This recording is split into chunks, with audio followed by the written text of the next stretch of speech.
Si comme c'est Jawa, vous avez été surpris de l'apparition d'un sabre laser noir dans le dernier épisode de la saison 1 de The Mandalorian, eh bien, je pense qu'une petite rétrospective s'impose. Remontons dans le temps et arrêtons-nous quelques centaines d'années en arrière.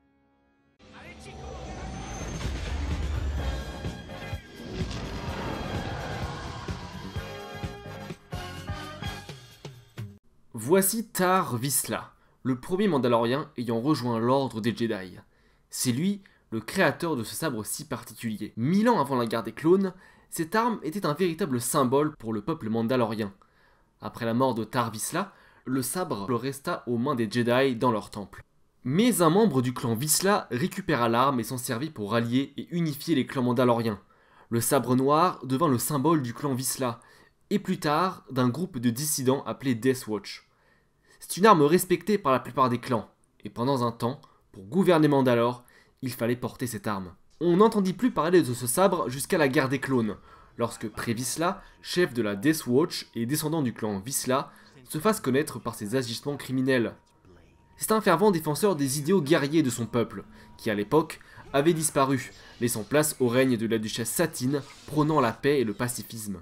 Pour reprendre le contrôle de Mandalore, Vizsla s'allia à Dooku, sans succès.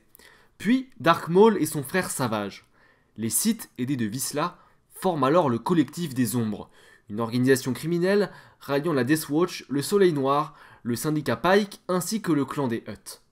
Se rendant tous à Mandalore pour mettre un terme à la politique de la duchesse Satine, Vizsla voit ici une opportunité de prendre le contrôle de la planète. Sa soif de pouvoir ne plut pas à Maul, qui l'affronta alors en duel.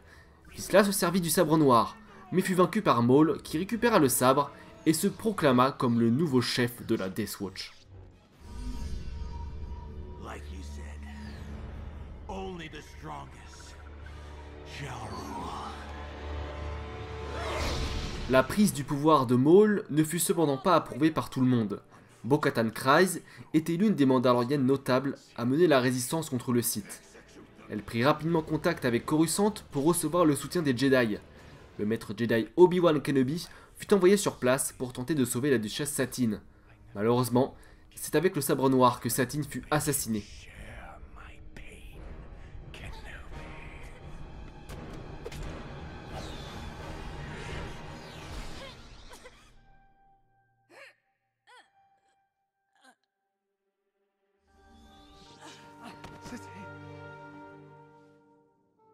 Tous ces événements sur Mandalore arrivèrent à l'oreille de Dark Sidious, qui prit alors la décision d'aller régler le sort de ces deux Abracs personnellement.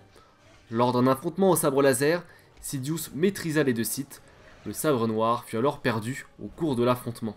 On retrouve le sabre quelques temps après, toujours aux mains de Maul, qui après s'être échappé, affronta, avec les super commandos mandaloriens, les troupes séparatistes sur Horn-Mantell et l'avant-poste Vizsla 09. Maul se rend ensuite sur Dathomir pour venir en aide à la mère Talzin.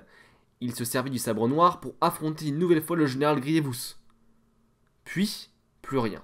Le sabre noir n'est ni revu ni utilisé pendant plusieurs années. Le Zabrak conserva précieusement cette relique sur Dathomir dans le repère des Sœurs de la Nuit. Il faut attendre l'arrivée d'Ezra Bridger et Sabine Wren pour voir le sabre à nouveau. En effet, le jeune Jedi rebelle utilisa le sabre pour détruire un hôtel possédé par des esprits. La Mandalorienne récupéra ensuite le sabre noir et demanda au Jedi Kanan Jarrus de le conserver. Kanan conserva le sabre, mais lorsqu'il en eut l'occasion, il présenta l'arme à Fenro, un Mandalorien qui avait rallié la cause de l'Alliance rebelle. Fen raconta la légende du sabre noir et l'importance et la place que représentait le sabre pour les Mandaloriens. Fenro et Hera Syndulla parvinrent à convaincre la jeune Sabine d'utiliser le sabre afin de rallier les clans mandaloriens à la lutte contre l'Empire.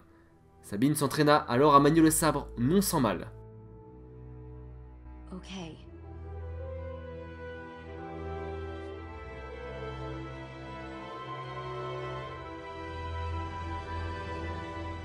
Sabine partit donc voir sa mère, Ursa Wren, chef du clan Wren. Sa mère ne fut pas enchantée de découvrir sa fille en possession du sabre noir, car Sabine lui expliqua qu'elle l'avait obtenu de Maul sans même l'affronter. Ursa proposa alors à Gar Saxon, le vice-roi de Mandalore et allié de l'Empire, le sabre noir ainsi que la vie de deux Jedi, Kanan et Ezra, pour faire gracier sa fille des actes qu'elle avait commis. Gar Saxon accepta, mais il profita aussi de l'occasion pour tenter d'éliminer le rebelle qu'il avait humilié durant un affrontement sur la 3e lune de Concord Down. Voyant Saxon tenter d'assassiner sa mère, Sabine utilisa le sabre laser de son ami Ezra Bridger pour s'interposer. Sabine récupéra le sabre noir, prouvant quelque part qu'elle était maintenant digne de le manier. Gar Saxon fut vaincu.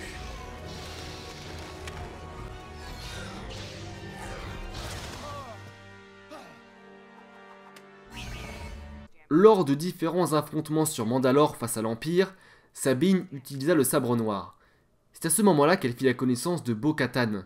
Sabine la considérait comme plus digne de manier le sabre laser et plus apte à rallier les différents clans contre l'Empire. Après un assaut contre la super âme impériale appelée la Duchesse, Bo-Katan accepta l'offre de Sabine et conserva le sabre en l'honneur de sa sœur Satine. That is why you should lead us, my lady. You had the courage to make a difficult decision. With your guidance. You have the wisdom of a ruler. There's no one I trust to wield the Darksaber more than you. And I am not alone.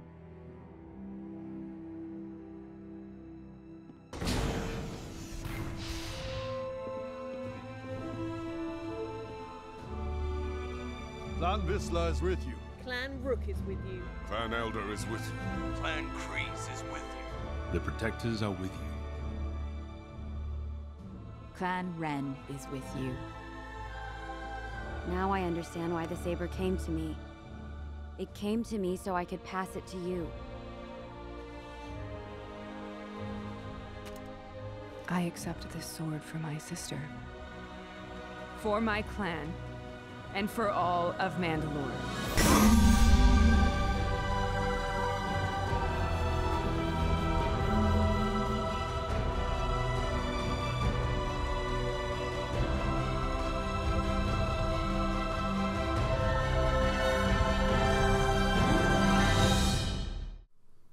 Voilà donc pour l'histoire du sabre noir.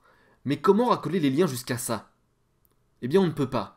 Mais on peut quand même faire quelques rapprochements. D'après la série, il est clair que la lutte des Mandaloriens contre l'Empire ne se termina pas par une victoire. On découvre les Mandaloriens cachés et reclus. Il est assez probable que durant ces affrontements, l'Empire s'empara de l'arme jusqu'à ce qu'elle finisse dans les mains du Moff Gideon. C'est la fin de cette vidéo, je vous invite à vous abonner et laisser un pouce bleu si vous avez apprécié. Je souhaite aussi vous remercier pour votre présence et votre soutien malgré le manque de vidéos régulières sur la chaîne. Je vous laisse en description les sources de l'épisode, je vous dis à très vite et que la force soit avec vous.